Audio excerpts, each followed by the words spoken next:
गोवर्धन पर्वत श्री हनुमान जी के द्वारा स्थापित है। एक जगह वर्णन आया, जब राम सेतु के लिए पत्थरों की कमी पड़ गई तो सबको कहा कि लाओ पत्थर पहाड़ों को। तो श्री हनुमान जी लेने के लिए गए तो गोवर्धन पर्वत को उठा लाए।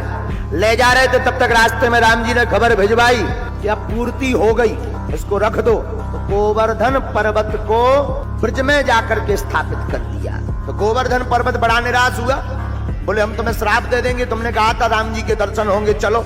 हम चले आए, पहले तो पर्वत जीवंत होते थे, हम चले आए, अब प्रभु के दर्शन नहीं हो रहे। तो श्री हनुमान जी ने खबर भेजी भगवान के पास में। श्री राम जी ने बानरों को भेज करके पुनः संदेश का जवाब भिजवाया। गोवर्धन पर्वत से कह दो चिंता मत करो, अगर तुम अभी आओगे तो केवल कुछ देर दर्शन होंगे, हम कुछ घड़ी बाद लंका चले जाएंगे, कहना निराश मत हो, तुम हमारा ध्यान करते रहो। हम जब द्वापर युग में कृष्ण बनकर आएंगे तब 7 दिन तक तुमको ही दर्शन देंगे। भगवान उस लीला को पूर्ण करने के लिए, क्योंकि राम ही घनश्याम है। जब राम सेतु बना तब एक घटना घटी। राम सेतु के समय पुल बन रहा था, जब लंका जाने के लिए राम जी बनवा रहे थे, तब एक घटना घटी। बोले क्या?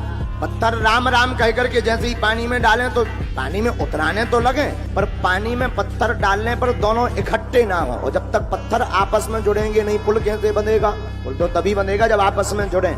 जैसे ही राम लिखे और पत्थर डालें तो पानी में ऊपर तो आ जाए, पर वो सभी पत्थर आपस में दूर दूर हो जावे। अब क्या किया जाए? उसी बीच में हनुमान जी महाराज विराजमान थे। तो हनुमान जी महाराज ने एक बुद्धि लगाई। बोले क्या? बोले पत्थर ले आओ। एक पत्थर पर लिखा रा, दूसरे पत्थर पर लिखा माँ। दोनों पत्थरों को समुद्र में डाल दिया, राव माँ आपस में जुड़ने लगे, पुल बन करके तैयार हो गया। और लंका में भी विभीषण जी अपने घर के बाहर एक तरफ लिखे थे रा, दूसरी तरफ माँ। हनुमान जी जब लंका गए तो हनुमान जी ने देखा कि विभीषण के घर पर रामायुध बना। वाह, कोई भक्त का घर है। और विभीषण भी इतने चतुर, लंका देखो कितनी अद्भुत बात, लंका में रावण के राज में भी राम जी को नहीं छोड़ा, और हम लोग भारत में रह करके राम के राज्य में रह करके जो है राम को नहीं पकड़ पा रहे। किसी ने रावण की कान में भरा के अरे खतरा है। बोले क्या? बोले देखो तो अपने तुम्हारे जो शत्रु है उनका नाम तुम्हारा भाई लिखे राम। अब जब तुम्हारा भाई ही बर्बाद कर रहा तो अब करें क्या? अरे क्या? तो रावण स्वयं गया, घर के बाहर खड़ा हो गया, ये विभीषण बाहर निकलो। जी जी जी जी जी भैया, आप अच्छे पता, आओ भीतर आओ।